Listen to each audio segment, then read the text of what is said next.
Je ne sais pas si vous avez remarqué, mais parfois dans notre société actuelle, on est tellement occupé à chercher le bonheur à tout prix que très souvent notre quête du bonheur ressemble bien plus à un parcours du combattant, à une espèce de quête sans fin, un peu comme si ça nous aliénait dans une prison dont on construirait nos propres murs finalement. En fait, on a parfois l'impression que nous passons notre vie à courir après je ne sais quel Graal, sans nous apercevoir que c'est la quête de ce Graal qui nous empêche de vivre pleinement qui on est et qui nous empêche d'être heureux tout simplement. Alors moi, en ce qui me concerne, cette évidence m'est tombée dessus il y a quelques années, alors que je venais d'obtenir mon diplôme d'hypnothérapeute. En fait, lorsque vous vous lancez dans une formation destinée à l'humain, dans sa dimension psychologique, psychique ou comportementale, la première chose que l'on vous demande, à juste titre d'ailleurs, c'est de commencer par balayer devant votre propre porte avant de prétendre pouvoir accompagner les autres dans une démarche de mieux-être ou de changement. En fait, on devient le cobaye de nos propres apprentissages. Alors, il faut reconnaître qu'au début, même si c'est assez perturbant, tout ce travail est plutôt assez sympathique et assez passionnant. On apprend à se connaître, à se reconnaître, on découvre qui l'on est, quels sont nos fonctionnements, quelles sont nos valeurs, quels sont nos systèmes relationnels avec le monde, avec les autres, avec soi-même, etc., etc. Puis bon, au passage, on en profite pour s'attaquer à quelques gros morceaux, comme ces comportements plus ou moins enfouis qui nous gâchent la vie, en passant par quelques croyances erronées, 2 ou 3 blessures mal digérées. Ça nous donne l'impression d'être un peu mieux armés, d'être un petit peu plus libre sans doute, en tout cas d'être un petit peu plus avancé sur ce soi-disant joli chemin du bonheur. Et en fait, l'histoire pourrait s'arrêter là. Malheureusement, en fait, de jolis chemins du bonheur, ça ressemble plutôt à une interminable descente aux enfers. Alors pourquoi? Eh bien en fait parce que c'est un petit peu comme les poupées russes. Vous savez, les poupées russes, à chaque fois que vous en enlevez une, il y en a une autre en dessous, vous l'enlevez, il y en a encore une autre en dessous, etc. etc. Là, c'était un petit peu pareil. C'est-à-dire qu'à chaque fois que vous réglez une problématique, il y en a une autre qui surgit en dessous, qu'il faut absolument résoudre, qu'il faut absolument régler, dont il faut absolument s'occuper, toutes affaires cessantes, avec l'impression que si on n'avance pas, ça veut dire qu'on recule. Et moi, petit à petit, j'ai commencé à avoir le sentiment qu'au fond, j'y arriverais jamais, que c'était sans fin. Ce qui fait qu'au bout de 2 ans, j'ai eu un besoin irrépressible de m'éloigner de tout ça. J'ai eu besoin d'opérer comme un sevrage radical. On pourrait dire de décrocher de mon développement personnel comme un junkie décroche de l'héroïne. Je me suis intéressée aux neurosciences. J'ai eu besoin de savoir comment fonctionnait notre cerveau de manière scientifique. Et c'est là, dans les méandres de nos synapses, à la croisée de ces millions de connexions, qu'a soudain surgi l'évidence qu'elle allait finir par me sortir de ce marasme dans lequel finalement je m'étais embourbée toute seule.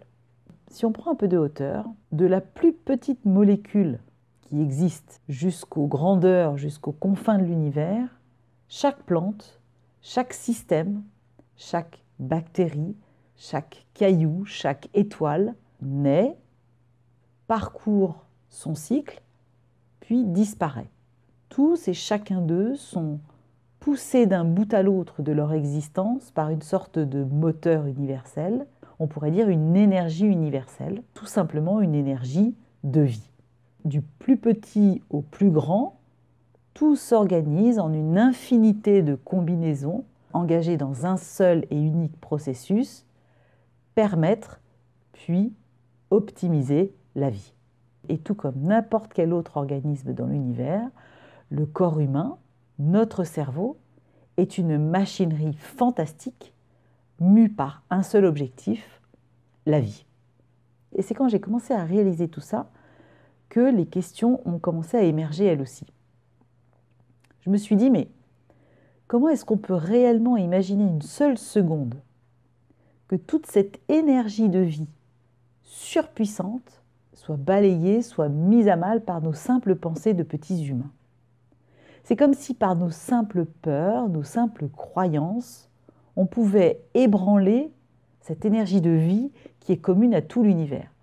C'est un peu comme si au cœur de nos machineries incroyables, il y avait un petit malin qui aurait glissé une sorte de programme autodestructeur. Enfin, non mais sérieusement Vivre, c'est universel, mais pour nous, les petits humains, la règle serait différente. C'est-à-dire que pour nous, Le jeu consisterait à arriver sur Terre avec des bâtons dans les roues et d'avoir toute notre vie à essayer laborieusement de nous en débarrasser avant de quitter le monde. Enfin, tout ça n'avait aucun sens, quoi.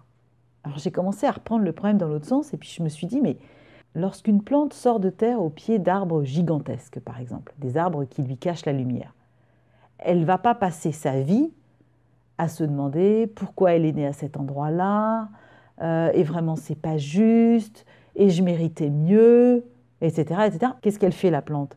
Elle s'arrange pour aller chercher la lumière là où elle se faufile, elle trouve son chemin jusqu'au soleil, et puis elle vit, tout simplement.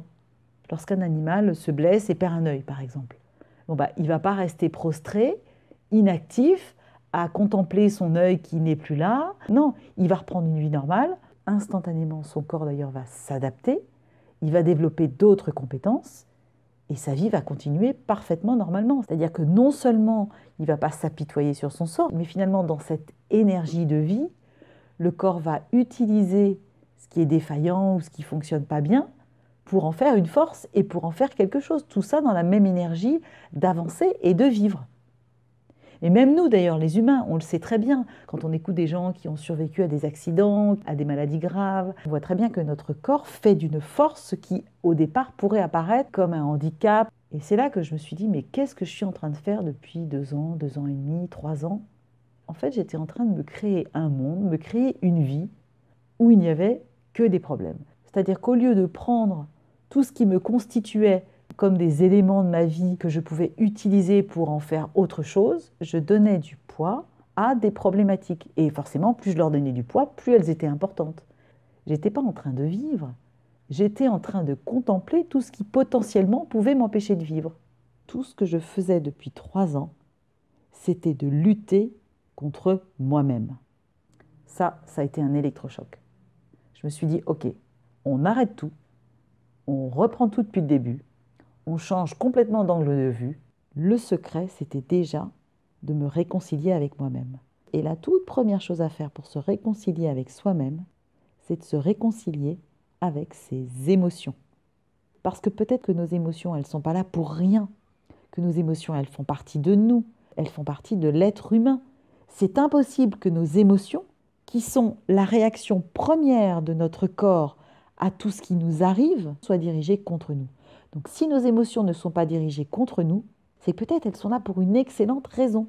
C'est que peut-être elles ont un message à nous transmettre. C'est qu'elles sont nos meilleurs alliés. Donc au lieu de lutter contre elles, j'ai commencé à les écouter. J'ai commencé à les regarder. J'ai commencé à me demander quelle couleur elles avaient, quelle forme elles avaient, ce qu'elles avaient à me dire.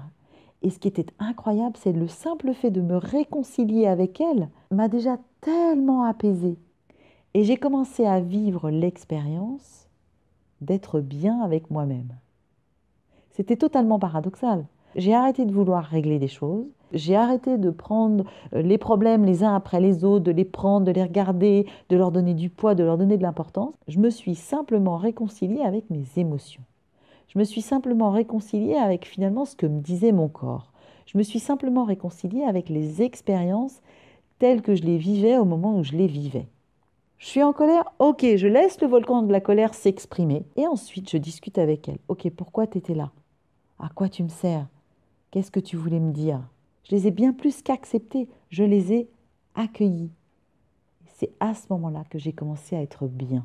Et j'ai compris que pendant des années, je croyais que pour être heureuse, il fallait que je répare tout ce qui n'allait pas chez moi, alors qu'en réalité, la joie et le bonheur étaient déjà là. Et qu'il fallait simplement accueillir à bras ouverts toutes ces parties de nous-mêmes qui font que l'on est qui l'on est.